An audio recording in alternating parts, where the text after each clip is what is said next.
ছবি স্মরণ করে দেন, ছবি একটি আন্দোলনে সহযোগিতা করে এবং এই ছবিগুলো কারা তোলে? আমাদের সাংবাদিক বন্ধুরা জীবনের ঝুঁকি নিয়ে মাঠে থেকে তারা এই ছবিগুলো কালেকশন করেন, অনেক ব্যক্তিগতভাবে করেন। তো এখানে অনেক সাংবাদিকরা নির্যাতিত হয়েছে, লাঞ্ছিত হয়েছে, গুলি খেয়েছেন, তাদেরকে হত্যা করা হয়েছে।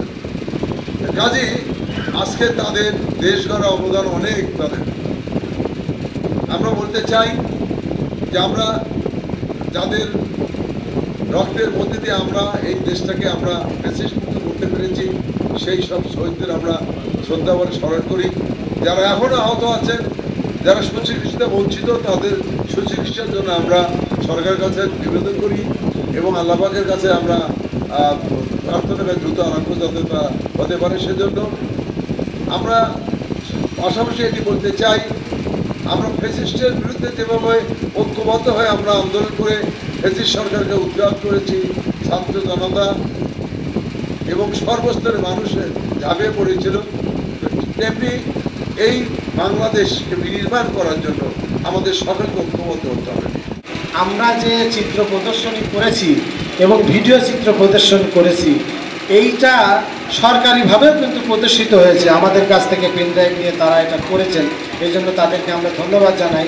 সেই সাথে আমাদের উত্তরবঙ্গের অনেকগুলো প্রেস ক্লাব তারা আমাকে হোয়াটসঅ্যাপে মেসেজ দিয়েছেন এবং আমার কাছ থেকে হোয়াটসঅ্যাপে ভিডিও এবং এই চিত্রগুলো নিয়েছেন। আপনারা জানেন যে বগুড়াবাসী সবসময় প্রতিবাদী, তারা কোনো অন্যায় মাথা পেতে নিতে চায় না।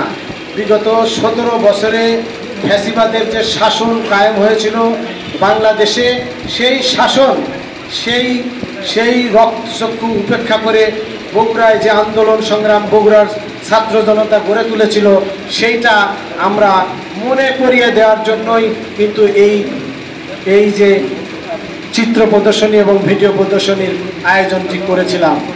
আসলে আমাদেরকে এই বিষয়ে আমাদের সহকর্মীরা ব্যাপক সহযোগিতা করেছেন। আমাদের সাধারণ বগুড়ার মানুষ যারা আন্দোলনকারী গণঅভ্যুত্থানে অংশগ্রহণকারী, তারাও সহযোগিতা করেছেন।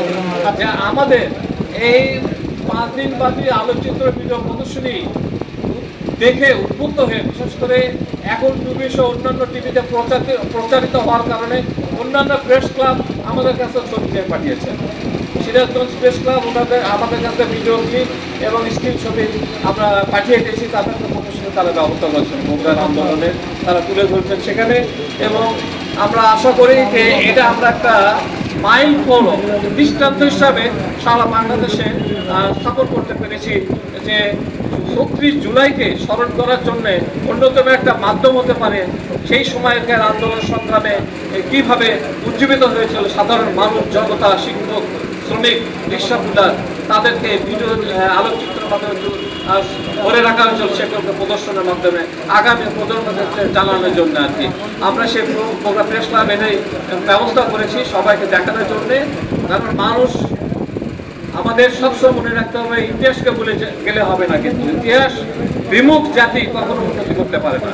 আমাদের সবসময় বিগত সময়ের আন্দোলন সংগ্রাম যেগুলো হয়েছে, যে আমাদের দেশের পরিবর্তনটা যেটা আসছে, দ্বিতীয় বিপ্লব বলুন, দ্বিতীয় গণ অভ্যুত্থান বলুন, আর দ্বিতীয় স্বাধীনতা বলুন, সেই ৩৬ জুলাইয়ের মধ্যে কিন্তু আমাদের প্রকৃত স্বাধীনতা আমরা ফিরে পেয়েছি।